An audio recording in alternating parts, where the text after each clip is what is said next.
Superman and the Authority issue 4. Grant Morrison with Travel Foreman and Mikel Janin. Take it away. So, still not sure when this is supposed to take place, but the last issue ended with Ultra Humanite taking Superman into a model city of Kandor, and he's going to take his brain, put it into Superman's body, doesn't realize that Superman is weakening, but still that's better than nothing. As he's monologuing in his Grundy body, but the brain sticking out, you see Superman start to heal as the buzzsaw that's supposed to cut open his brain comes open. He goes at strength, and Kandor, he should be powerless, but Superman says the Kryptonian environment's offline, and you didn't even notice, and I have all the strength to handle you. Superman and Lois ends up being in there too, and this is all part of the plan for him to defeat the Ultra Humanite. She hits him with white kryptonite, which deteriorates plants, which is like an old school, like Silver Age Kryptonian or kryptonite thing, which coming from Morrison makes perfect sense. And he rips the Grundy head off, and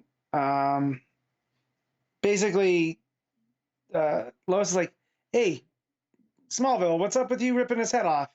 He's like, "Oh, it's Grundy. He can be regrown. He's not a real human. Like, we'll send it back to Slaughter Swamp. He'll regrow."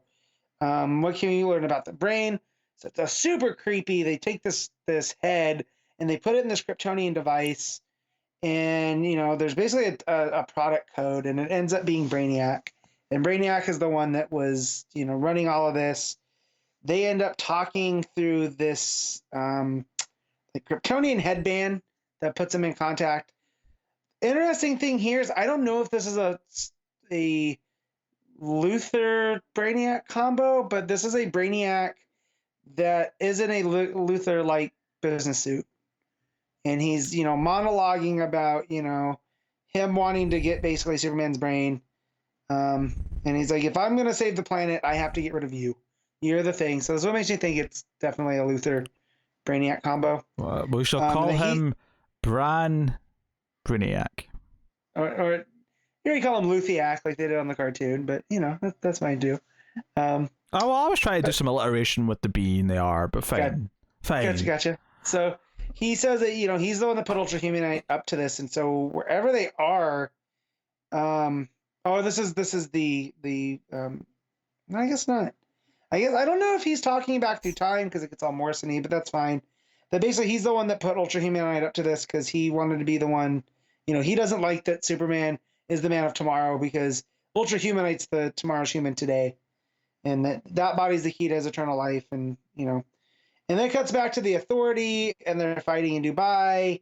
The team that Ultra Humanite put up, but you have Iron Cross, who's an indestructible white supremacist. He gets taken out by Midnighter and Manchester Black and Natasha, who Manchester Black ends up getting into his mind. And there's basically not much to do because, as he says, he's a dumb white supremacist, which leads to Natasha just walloping him with the hammer, with her hammer, and removing his head, which was quite, strange. And then there's this basically living AI that's running out of nano. It's very, very Morrison. That's basically a nano colony come to life whose name is Silva's daughter at Civ Mento, which is also engineered by an alien activist, aka Civ. So Civ tries to take out Natasha, Natasha Irons. Wait, is it? I'm having a brain fart again. It is, right? Natasha Irons, yes. Nat. We'll call her Nat. And then this, I'm telling you, my brain's not what it was. It wasn't great before. I mean, I wasn't completely paying attention, but assuming you're talking about the niece of Steel, then yes. And then Midnight ends up fighting someone called Flower, who's like a French super soldier, who's kind of, French Black Widow plus Captain America. But Superman and Luthiac are, talking that, Civ's a refugee from a planet called Compitalia. She fights to raise awareness for the ignored and the forgotten of her community, but arriving on Earth and inadvertently eradicating the town of Lamont kind of faced, she didn't mean to do bad, but so basically Luther Brainiac's trying to put him at odds with this thing. But it says that Natasha Irons is so much more than the armor, and she comes up with a way to defeat this person. Manchester Black ends up fighting Coldcast, who's a former elite member, one of his, who's a master of First Force. They end up fighting. Apollo fights this new version of OMAC, who's looking for Light Ray. They end up not wanting to fight because Light Ray is being taken away by Eclipso, which I'm really excited because I love Eclipso. But this just basically comes down to OMAC reawakening, or not OMAC, Enchantress reawakening Light Ray with the help of Apollo by, getting the light going.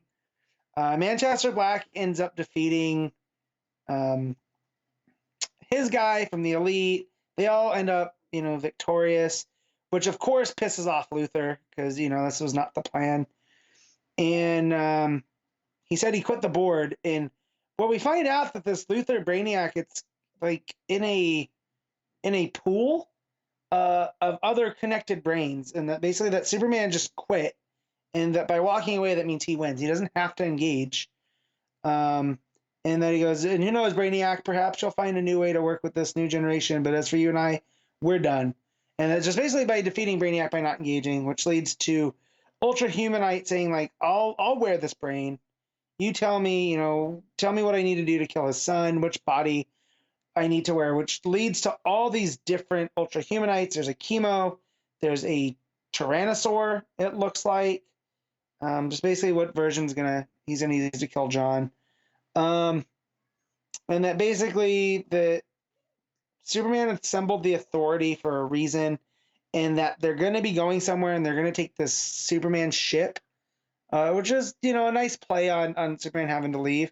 I almost feel like they're trying to tie it into the Warworld stuff, but this is such a different universe that I don't know how they could. But judging how Action ended last with the Authority showing up, I don't know.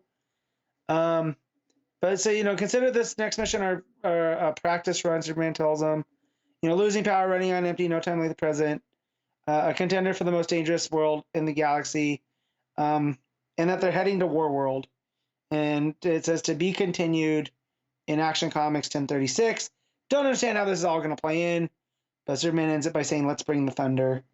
He's got Light Ray, OMAC, who looks like Mongal, Enchantress, Manchester Black, Natasha Irons, and Apollo Midnighter. And then it says later, and it cuts to Superman getting into his traditional suit, and he very much looks like Kingdom Come Superman here.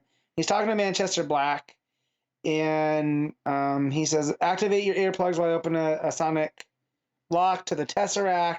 So I'm thinking this is having to do with how they're going to explain all this. He goes, he came into a position of a fragment of something called the Wall, which is the Source Wall, and in it, he goes to a part of the wall which has, like, I don't know what it's supposed to be, but it's one of those faces looking like Darkseid, but a little bit different, and it just says Light Ray is and to be continued. So I don't know how this is all going to play out. It was a pretty solid conclusion to this miniseries. It's very Morrison-y. It almost feels like this is, for what I criticize Bendis on, for whatever his story is the next chapter, this feels very much like what Morrison wanted to do going forward from his Action Comics run, because it very much plays in with the Final Crisis and then the Action Comics and all of that type of stuff. But yeah, the art's all Janin. It looks great. Like the fights, his Eclipso.